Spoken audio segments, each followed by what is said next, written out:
Chairman Jay Jacobs, the chairman of the Democratic Party of New York and a Long Islander, thank you for being here. Chairman Rich Schaefer, to the members of the legislature, the county supervisors, the town supervisors, and others, thank you for being here. But I mostly came today to talk to the students.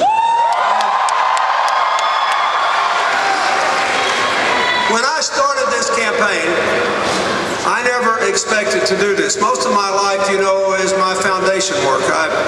I sell AIDS medicines in 70 countries. I have healthcare systems in 30 countries. I do economic development work in Latin America, in Asia, in Africa. I'm trying to help rebuild Haiti now after the earthquake. We work on childhood obesity and economics of small business in inner city America. This is what I do. I was going to go out and do a few events because the real politician in my family is now Secretary of State, and she can't campaign. And the Secretary of State and the Secretary of Defense are not permitted in our system to be part of electoral politics, which is a good thing, but it means you're stuck with me. So here I am. I was going to help people who had supported her. Instead, I have done 108 events. And I want you to know why. Because I love my country and I want you to have the brightest conceivable future. And I look around this room and I see, I've just told that this is the second most diverse campus within the AAU system anywhere in the United States.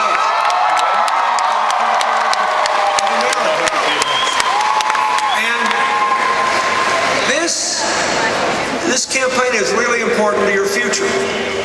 And I'm very concerned because most of the things I hear and read and see that this campaign's about don't have much to do with your future except in a destructive way.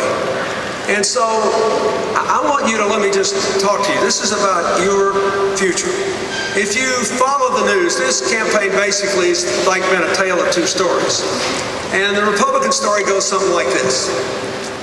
Okay, when President Obama took office and he had a relatively new Democratic Congress, they'd only been there 2 years after we had the Congress for 12 years before, this country was in a big hole. We left him in a big hole. But in 21 months, he has failed to get out of the hole. And in failing, they've spent too much money, given us too much government regulation, and there's a big deficit. And you better stop them. They're sort of closet socialists. This thing's just getting out of hand. If you talk to the students outside holding the dump bishop signs, that'd be their line. Right? Isn't that about what they're saying?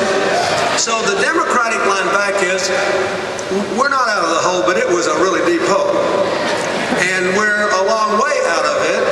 And we put in place policies that will build us a modern 21st century economy that will rebuild the middle class, reward education and effort, and put America back at the forefront of nations in providing opportunity and bringing us together. And what we're essentially asking for in this election is 2 more years to get us out of the hole and get us roaring into the future. And that's only half as much time as the American people gave the Republicans to dig the hole. So it seems fair to us, right? That's about what we're saying. Yeah. So why do all the polls say more people are buying the Republican story than the Democratic story? Here's why. First, this election is occurring in the gap that always happens between when constructive actions are taken and people feel it in their lives. So people still feel full of anxiety. You still got people being foreclosed on, people losing their jobs, people can't pay their medical bills, kids are dropping out of college, they think they can't borrow any more money on the student loan program, never repay it. You know as well as I do, people still feel anxiety-ridden.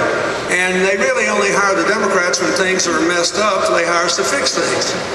And so many people don't feel fixed. Second, we have a lot of interest groups that had their feathers ruffled by what's been done, and they put a lot of money into these anonymous ads because the Supreme Court says that corporations are just like people. They can spend all the money they want and you don't have to tell who the contributors are. But it's fact. The third thing that's happened is what people think about the electorate. Every survey you see on these polls, this is why I want to talk to you, estimates who will vote. And it goes something like this, the formula. Well, we expect there'll be 25% fewer voters this time than there were in the presidential election in 08. But we think the African-American vote will drop 40%, the Latino vote will drop 35%, but the 25 and under vote is estimated to drop from the presidential election 55%. Now, if you let that happen, then all the polls are going to be right. But on this student loan issue alone, and frankly, Congressman Bishop understated the dimensions of the achievement, you're committing malpractice for your own future if you don't vote. And so, look, I'd be here for him anyway. He's my friend. He's been a great congressman for Long Island. Stony Brook's gotten $58 million in research grants he helped you get. The lab's got 2,000 people working there with hundreds of millions of dollars he got to plan your high-tech future. He's been a really good congressman. But this is about your future. And this is a contest of ideas. I believe, number one, that a lot of things that his opponent and the other Republicans say they're for is contradicted by the record they've made. And number two, our ideas are better. Now, he sort of got into this, but in the 7 years and 8 months of the 8 years before President Obama took office, in the 7 years and 8 months before the financial crash, this country was in trouble. We had produced only 2.5 million new jobs while doubling the debt, allowing after inflation median family income to drop $2,000 from, it was lower than the day I left office. More people lost their health insurance, the price of college skyrocketed. There were lots of problems in this country before the meltdown. Then the crash occurs and we lose several million jobs.